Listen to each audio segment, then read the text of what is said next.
এনেকুৱা নিচিনা হৈছে যে আমাৰ ইয়াত ধৰক নটিচ দিছে, নটিচ দিওঁতে মানে প্ৰশাসনে নটিচ দিছে, আমি গুচি গ'লোঁ।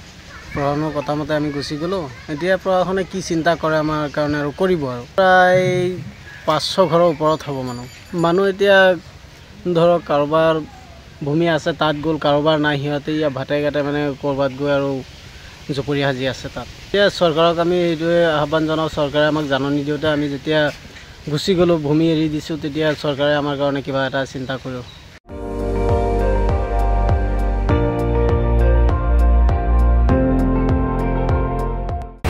আপুনি চাই আছে ND24, সৰ্বশ্ৰেষ্ঠ নহয় সৰ্বোত্তমৰ দৌৰ।